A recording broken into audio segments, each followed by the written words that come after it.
Hi, I don't know who's gonna get this video, and I'm not intending to reach a certain type of audience anyways, but I'm going to film this for the sake of realization and actually telling story for myself.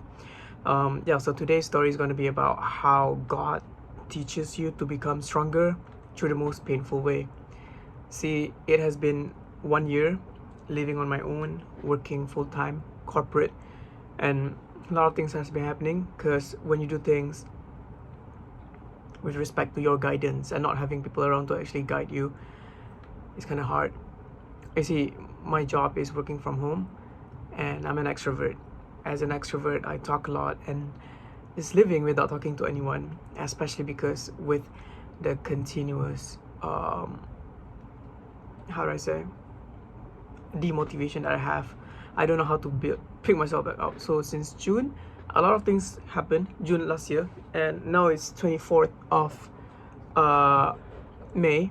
I figured I want to film a video to talk about this because it has been a year of working, and I feel like it's solid enough for me to tell myself at least about what's going on, and at least try to realign my fragments of reality.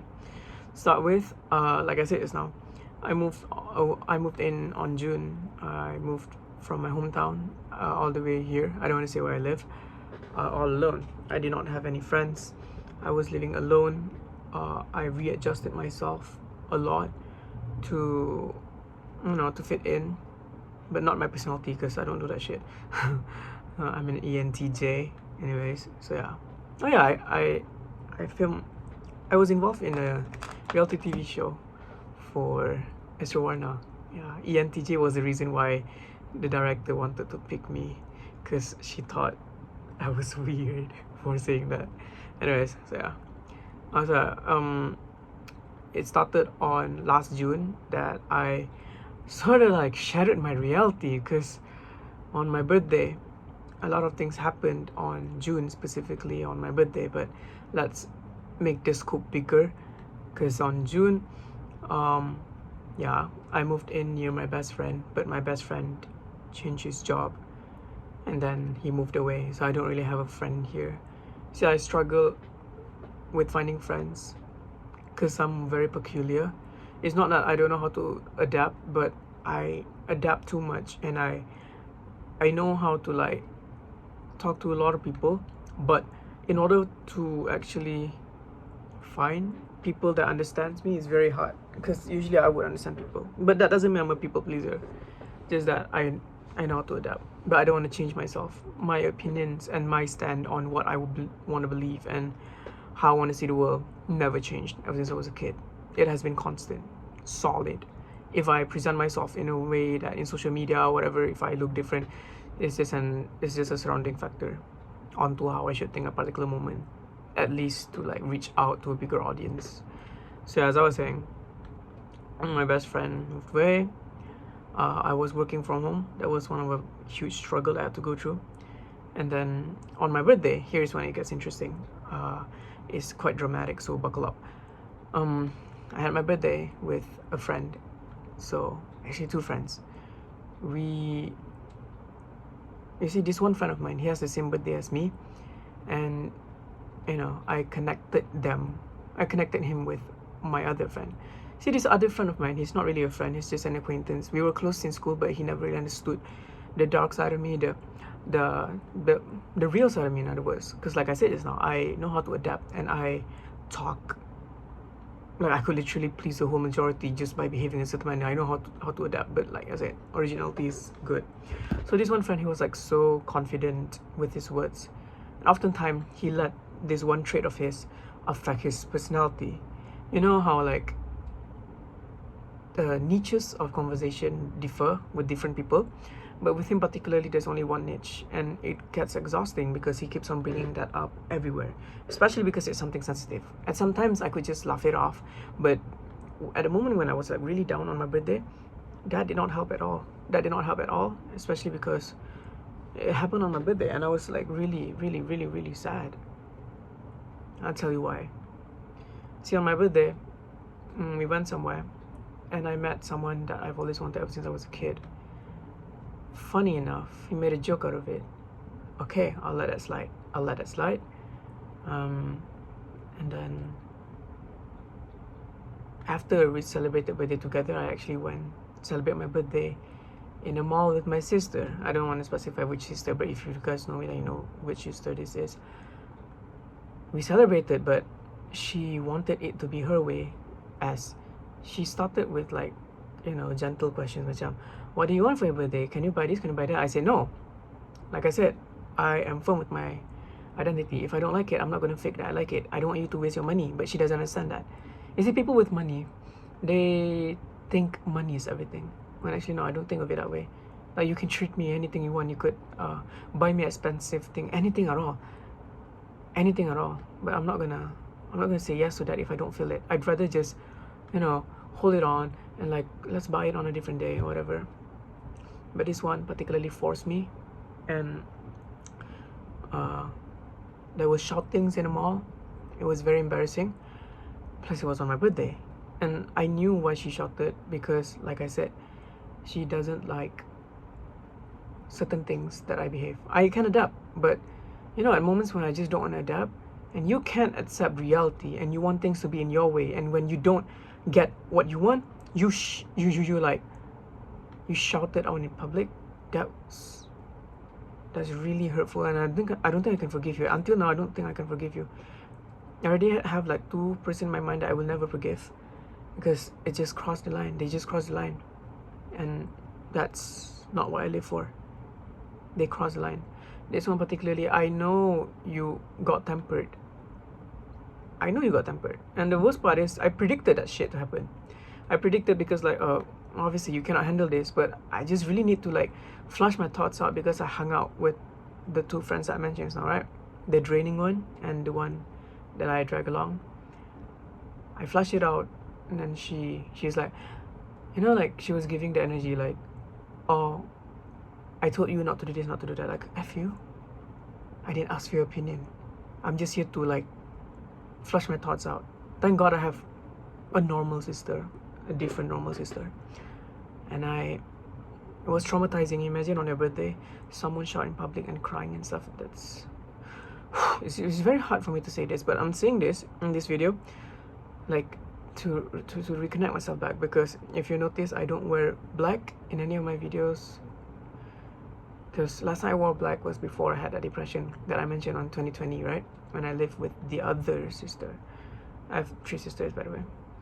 So I stopped wearing black, because I wanted to just not feel black anymore.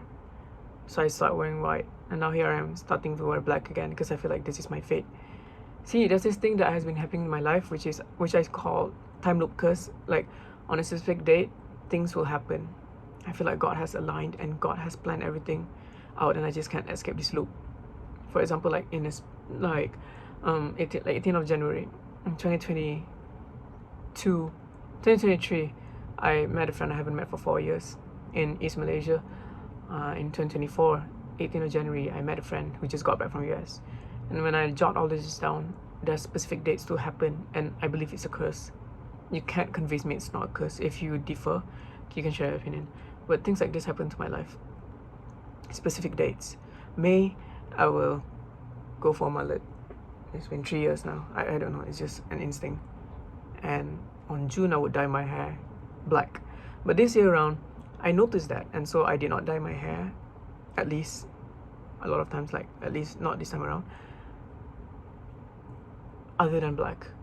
Well, on June I'm going to dye my hair purple, because we're going to go to Japan. Me and my family. So, yeah. There's specific dates to happen. Things to happen. And, as I was saying just now, things that happen on my birthday, right? I want to re-emphasize on that. And then, you see, when I started working, there is this different understanding between millennials and Gen Z, where they particularly are very firm. They're very firm. They're wise, but they're not smart. They're just wise, they're not smart. They say things out to make people avoid. By avoiding, you learn nothing. And from there, I stunted my growth. And that's the truth. I don't want anyone to say that to me, because I know it. I stunted my growth a lot. I pretty much just avoided social media for so long. When I make contents, it's nothing related to happiness at all. In such ways that I, learn more of psychology, how to make myself more stable and happier, or at least cope with the pain that I have to go through. And then, yeah, it sucks because I lost quite a number of followers, and I'm okay with that.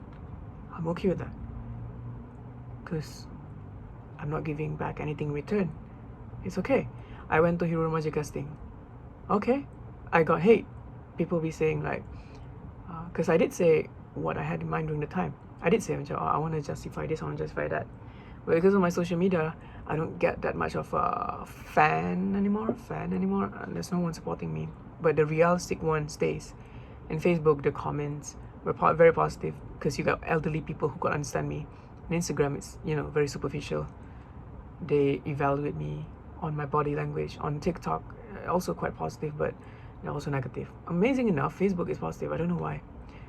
Yeah, so just that it's hard. Like being on social media, once you got into the bandwagon, once you start to hop into the bandwagon, gaslight is actually a normal trait you should have as a content creator. Gaslighting, whether you gaslight for yourself or you gaslight your factual stories, it is what it is. I've met a lot of influencers out there. It is what it is. Some are nice, I'm grateful. Some of my friends are very nice, an influencer, but some of them are just problematic straight up. Some broke my heart like crazy, shattered my reality, and I do not speak to that people anymore. I become a bigger person. I don't try to become this person that wants anything from them. I know they need medication. I know they're mentally ill or whatever. So I'll let you be. You do you. Okay, don't come into my life. Access denied. Okay, I allow you, but access denied. You can just enter the outer layer. That's about it. So yeah, on my birthday, that happened. My colleague, I mentioned just now, right? So this one colleague particularly asked me to take down 4 TikTok videos. Well, I was very down. Imagine, I don't know who to talk with. I wanted attention because I'm so lonely living alone. I wanted someone to talk with. I wanted connection. I wanted I don't want to be alone. Because living alone, do you see anyone here? Do you see anyone in my surrounding? Working from home? How on earth am I going to be happy if I don't learn to make myself happy? So when I social media is that, and they asked me to take 4 videos down just because it was filmed in the office, which I do understand where they're coming from. But can you please not be general and see the context of the video? Okay, I get it. Maybe one of the video is a bit, showing the culture of the office, but it's not negative at all. It's just that, other office could take that as an advantage. I understand. But how about the other videos? How about the videos of me going to the office? How about the video, which indirectly I did not even show the office? How about the video that I filmed in the office? How about, like, legit, it sucks. You see, when the subject of the video changed from talking about the office to talking about them, with them in the office, they're completely okay. I don't understand.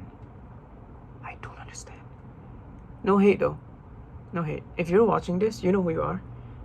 I don't mean in a negative manner. I know it's teaching me in a positive, I have to be professional in that manner, but I'm just justifying how my life was on June.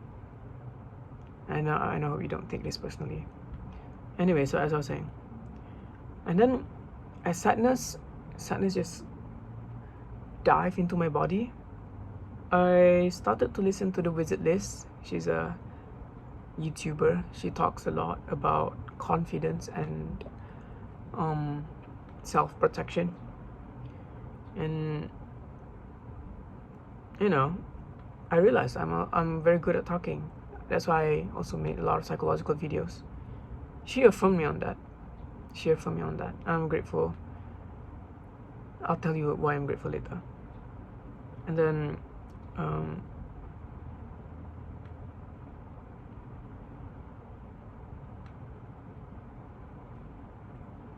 I also started to read books. Books helped me a lot in coping with my loneliness. So yeah, I think that's about it.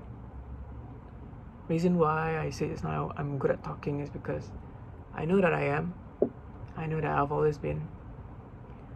And it's just a matter of how do I train myself to not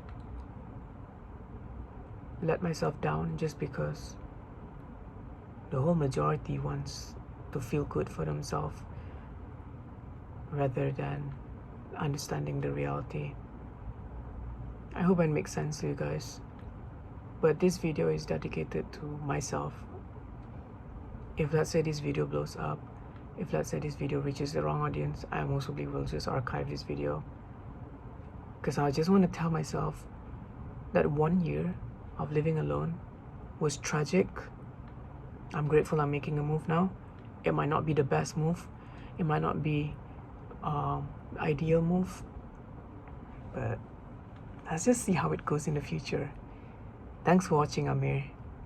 I hope you're doing good by the time you're watching this. And I hope you don't wake up every day staring at the wall for 9 hours.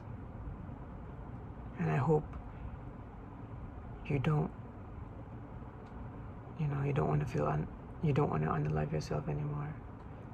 Bye.